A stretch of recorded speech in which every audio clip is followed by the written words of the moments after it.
Alright, Essence Drain, League Starter, Leveling Guide, let's go. So, this build guide is going to be a little different from my normal build guides. It's not so much focused on the build itself as it is starting an Essence Drain Trickster from scratch in a new league or just from scratch without any pre-acquired items and bringing that character up to the end game as quickly and efficiently as you can.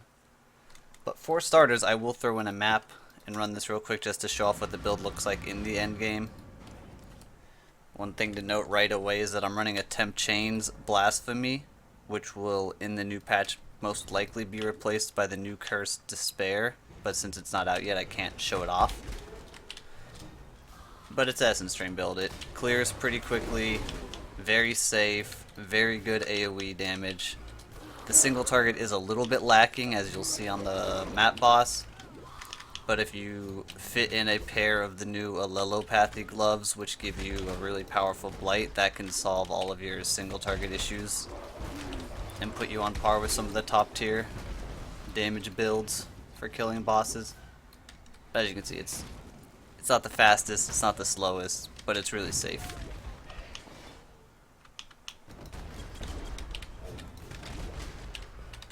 And things I'll be going over is kind of in 3 stages. I'll be going over the gear required for the build while leveling and what you're looking for to build up your character to be map ready. I'll go over all the gems you need to get while you progress through the story, and I will show you how to build your passive tree from level 1 all the way up to about 100 points or so, which would bring you to roughly level 75. And hopefully that's enough to get people started. So as you can see, I don't even know if I get hit a single time in that map. That's just kind of the nature of Essence Drain. So let's move on to the other stuff. So for the gear, I've got this nice looking image right here, more of a gear template. In each item slot you can see a list of stats. It's telling you what's the highest priority stat for that item, and then as you go down it's less priority but still stuff you'd want to be looking out for over, having nothing. And then in red are unique items. However, none of the uniques are actually required for this build. You can do it on completely rare items. And then the other thing to note is your offhand is a shield. You can see there's a life roll. You're not dual wielding, you want a shield, so you can shield charge. But this is what you're looking for as you're building towards the end game. Early leveling on your gear, resists pretty much always win. Resists are your top priority while leveling. You want to be capped or very, very close to capped. Doing the story mode, especially when you first make it to Act 6 and you get that penalty, and then again at the end of Act 10, you want to be resist capped. So that's like your top priority. And for that, your rings especially are very important. You probably want to be picking up as many magic rings as you can if they have a resist base, just to check that maybe they rolled another resist on it. Let's move on to the uniques. The biggest one that's really easy to get, I think, is the Mind Spiral. They're never really expensive at all. They're like a less than 1 chaos item, and it's actually extremely powerful because it has a downside of you can't leech mana, but since Essence Drain builds don't leech anyway, that doesn't matter. So it gives you a big buff to your mana, and then also gives you damage taken being gained back as mana, which kind of counts as a pseudo mitigation thing. And then for your weapon, I've got 2 options here. Breath of the Council is your kind of damage option. It has a lot of chaos damage and some chaos duration. And Bright Beak is the clear speed. It's just, it makes you really fast. For the body armor, Cloak of Defiance, a good defensive option, but they're pretty dang expensive. Alternatively, Belly of the Beast is actually even a little bit better than the Cloak, in my opinion, as a defensive body armor. But I list it below because it's actually really hard to get the colors on it compared to the Cloak. So if you can get either of those, you're looking good, but you can really manage with just a rare. And then on the gloves, like I mentioned earlier, the allelopathies, they give you level 22 blight plus all the support gems in the gloves, which can turn into a lot of single target damage, Or you can just use it to get rid of the cannot die auras on rares or totems that you can't otherwise hit with your Essence Drain. So on to the flasks. I've got the list of the suffixes here, and then in parentheses pretty much what you ideally want to be putting that roll on. So you got your adrenaline, your warding, your heat, staunching, and then grounding is kind of just the last one out. You don't really need it, but it's better than the other options. And then for unique flasks, Witchfire Brew is being updated to get the new Despair Curse instead of its current vulnerability. So that'll be really powerful. And I would recommend dropping the Mana Flask for it, but you can drop the Sulfur if you want to be safer. And once you do that, since currently I have it running that Blasphemy you saw on the map, you can either go dual curse on your tree and run Temporal Chains plus Despair, or you can just run either no auras at all and keep all of your mana open, or you could run something like Arctic Armor for a little bit of extra mitigation. But yeah, while leveling, your biggest priorities as far as non-stat stuff on your sockets, you need your +1 Chaos Weapon, which I'll go over in a second. That's like your bread and butter for the build. It makes the early game really, really OP. And then at Act 6, you want to swap off of wands. You're going to get rid of your +1 entirely. You want to be no wands. And you want a melee weapon. It's probably going to be a dagger. So you can start shield charging. So you'll go dagger plus shield from Act 6 onwards. And then you need a 4-link at that point, which are pretty easy to find. You can get it, on your helmet or your body armor. Whatever you find it on, just find a 4-link. And I think that about wraps up the gear. I will put a link to this image in the description for anybody who just wants to save that and look at that. So, to the +1 wand. This is pretty much what makes Essence Drain leveling bearable now, and it makes it actually very, very powerful. You make it with a magic wand. Doesn't really matter what the stats are, just a magic wand plus any chaos gem. So if I took my contagion out and I go to sell this wand to the vendor, he's going to give me back the +1 chaos wand. The best way to do it is to just get a blight gem because it only costs a wisdom. But this wand specifically, blue, blue, green linked, you want to make this as early as you possibly can. So the second you find a blue, blue, green wand and you find a transmute, or you put together a transmute selling unidentified magic items, you make this wand. And early game in the links on it, you're going to have your contagion in here, and it's just going to kill all the trash for you. And speaking of contagion, let's take a look at the gems. So here I've got this nice list of the gems you're going to be getting at each level when you unlock them from their respective quests. Level 1, you've got Fire Trap, Blight, Arcane Surge. Very important, do not level Arcane Surge. Keep it pretty much at level 1, unless you know the thresholds of where you can level it to make it proc on every single cast of Contagion. That's what you're focusing on, that it goes off every time. But initially you have Fire Trap and Blight. Blight's not the greatest clear speed, it's kind of just there as some single target, and you need Fire Trap to help it out. Level 4 you'll get Contagion, and at that point you start using Fire Trap and Contagion to kill trash mobs until Contagion is strong enough to one-shot them.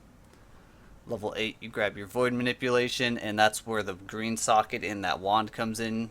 Your links will be Contagion plus Void Manipulation plus Arcane Surge. And at that point, if you have those gems and your +1, you're good to go. You're going to cruise through Act 1, you're going to cruise through Act 2, and you're going to cruise through pretty much most of Act 3, just casting Contagion on things. Level 10, Flame Dash, pretty standard. Level 12, your Essence Drain. 16, you take Arctic Armor. None of the Heralds actually give you any damage. Level 18, you're going to take Controlled Destruction and Faster Casting. You're going to have to buy one of them from the vendor for an alteration. Level 24, grab Despair. We don't know if it'll be a quest reward or if you'll have to buy it, but you're going to want to get this curse.